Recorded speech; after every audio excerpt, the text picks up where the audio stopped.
નમસ્કાર દર્શક મિત્રો, પ્રાર્થના સંદેશ ન્યૂઝમાં આપનું સ્વાગત છે। ગોધરામાં કરાયું રોજગાર ભરતી મેળાનું આયોજન। પંચમહાલ જિલ્લાના રોજગાર વાંચુ ઉમેદવારોને પોતાના અભ્યાસ પ્રમાણે રોજગારી મળી રહે તે માટે પંચમહાલ જિલ્લા રોજગાર વિનિમય કચેરી દ્વારા નિયમિત રીતે રોજગાર ભરતી મેળા અને સ્વરોજગાર માર્ગદર્શન શિબિરનું આયોજન કરવામાં આવ્યું। જિલ્લા રોજગાર કચેરી પંચમહાલ દ્વારા અમદાવાદ હાઈવે રોડ પર આવેલ ગોધરાની સેન્ટ આર્નોલ્ડ સ્કૂલ સામેના મોતીબાગ પાર્ટી પ્લોટ ખાતે મહિલા તથા પુરુષ ઉમેદવારો માટે ઔદ્યોગિક રોજગાર ભરતી મેળો અને સ્વરોજગાર માર્ગદર્શન શિબિર યોજવામાં આવી હતી, જેમાં ઉમેદવારોને અનુબંધમ પોર્ટલ અને એનસીએસ પોર્ટલ અંગે માહિતીસભર માર્ગદર્શન આપવામાં આવ્યું હતું। આ રોજગાર ભરતી મેળામાં એસએસસી, એચએસસી, આઈટીઆઈ, ડિપ્લોમા અને સ્નાતકની લાયકાત ધરાવતા ઉમેદવારો કે જેમની ઉંમર 18 થી 32 વર્ષ વચ્ચેની હોય તેવા તમામ રોજગાર વાંછુક ઉમેદવારોને તેમના બાયોડેટાની નકલ તથા શૈક્ષણિક લાયકાત અને અનુભવના પ્રમાણપત્રોની નકલ સાથે ઇન્ટરવ્યુમાં રૂબરૂ હાજર રહીને ભરતી મેળાનો લાભ તેઓએ લીધો હતો। મારું નામ પાંડે સ્વીટી છે। હું ગોધરાની રહેવાસી છું। મારો અભ્યાસ માસ્ટર ઓફ કોમર્સ છે અને મને ગોધરા રોજગાર કચેરી દ્વારા ઈમેલ અને મેસેજ દ્વારા જાણ કરવામાં આવી હતી, જેમાં મેં આરબી કાસ્ટમાં ઇન્ટરવ્યૂ આપ્યું છે અને મને મારી પસંદગી કરવામાં આવી છે, તેના માટે ખૂબ ખૂબ આભાર।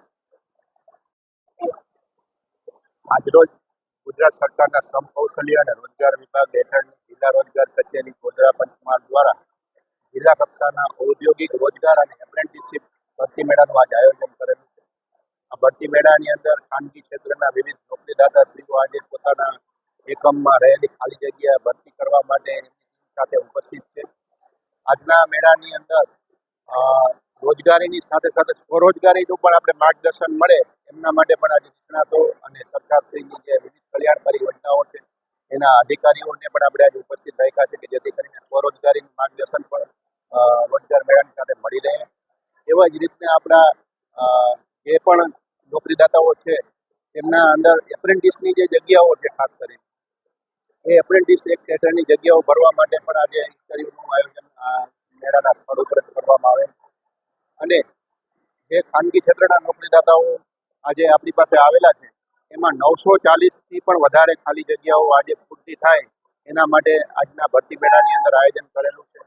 આજના મેળાની અંદર 18થી પણ વધારે નોકરીદાતાશ્રીઓ ઉપસ્થિત છે અને 200થી વધારે સવારનું રજીસ્ટ્રેશન થયેલ છે અને હજી પણ ભરતી મેળાની પ્રક્રિયા ચાલુ છે અને જ્યારે ભરતી મેળાની પ્રક્રિયા પતશે ત્યાર પછી આપણને ફાઇનલ જે સિલેક્શન હશે એ આપણને મળશે અને ખૂબ સારું એવું આયોજન છે અને થોડીક વરસાદને કારણે ઉમેદવારોની સંખ્યા થોડીક ઓછી હોય એવું લાગી રહ્યું છે।